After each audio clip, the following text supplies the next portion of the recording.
My name is Daphne Broadhurst. I'm a clinical nurse specialist.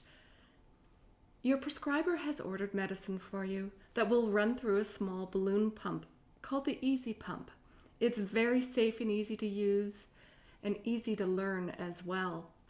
You can use your Easypump at home or even work or at school. It's that easy.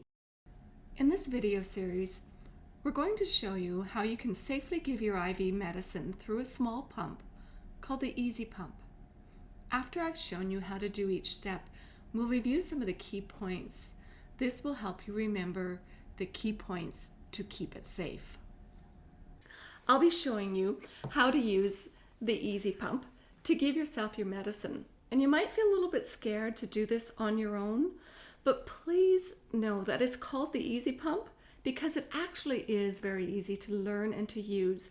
Many patients around the world do this on their own in the safety and comfort of their home, their workplace, or even the cottage if they're on vacation. You can do this. Just don't forget, you're not alone. Your home care nurse is just a phone call away if you need help. In this video, you'll learn what the Easypump is and what steps to take to keep everything clean. It's important to not let any germs get into your IV. I'm here with Scott, who is a school teacher. I've shown him how he would give himself antibiotics at home with the Easypump, and now he's going to show you. Of course, if your healthcare provider has showed you how to do things a little bit differently, please follow those instructions. Now, this is the Easypump, which some people call the ball or the balloon because of the shape that holds the medicine. It has one dose of medicine in it. That means you use one ball each time for each dose of medicine.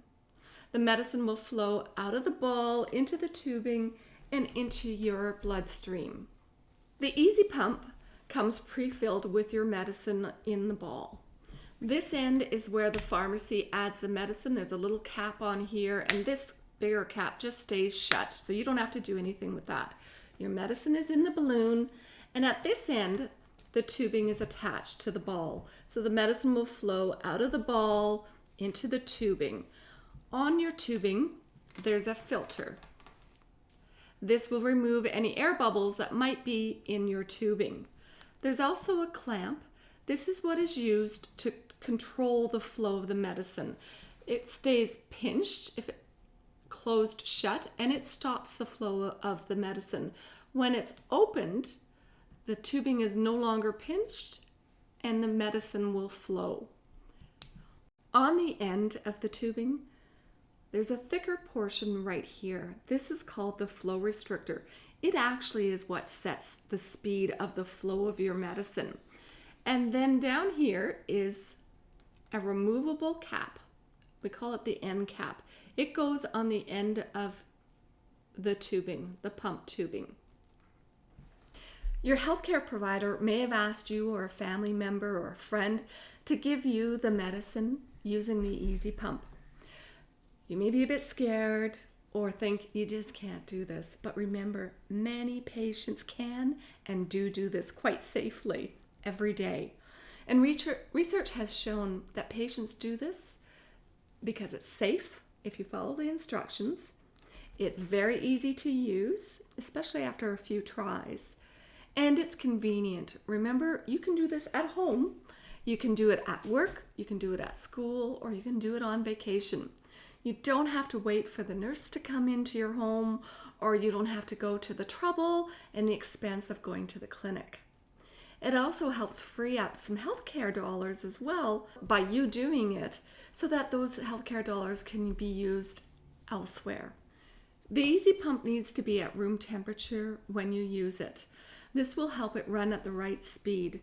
Make sure you take the pump out of the fridge around 8 hours or 6 to 12 hours before it's time for your medicine, or however long your healthcare provider told you. This will allow the balloon to soften and the fluid to come to room temperature. Never apply heat from any source to warm this up. Don't place it in the microwave, hot water, or sunlight. Heating the Easypump may cause problems with the device and flow rate, and it may hurt you. So make sure it comes slowly to room temperature. Now let's go over some tips on how to make sure you use your pump safely. I want you to remember, think clean, no germs allowed. It is very important that you keep all of the medical supplies clean and free from germs. If germs get into your IV and into your bloodstream, you could get very sick. If you follow these tips, you can safely do this on your own, as so many patients do with their Easypump. There are 3 key parts that cannot get germs on them, and I call them the 3 no-touch zones. Number 1, never touch the open end of the pump tubing. This is a no-touch zone. It can't touch your arm, it can't touch the table, it can't touch anything except another no-touch zone. So that's the first no-touch zone. Never touch the open tip of a syringe. This is a no-touch zone. The third no-touch zone, thank you, Scott, is the end of your IV cap. Once it's been cleaned with an antiseptic solution, whether it's with your disinfectant cap or with an alcohol swab, that clean cap is now considered a no-touch zone. So again, the only thing that can touch a no-touch zone is another no-touch zone. If anything does touch these key parts, you need to start over with either, if you touch the end of the tubing, you'd have to get a new pump, or if you touch the clean end of this, you'd have to scrub again or get a new syringe, a new flush if you touched that open end. Always remember to wash your hands before you touch your Easypump or supplies. You can use soap and water, or you can use hand disinfectant if your hands are clean. Scrub the 5 areas on your hands: the palms, between your fingers, the tops, the fingertips, and your thumbs. It should take at least 20 seconds.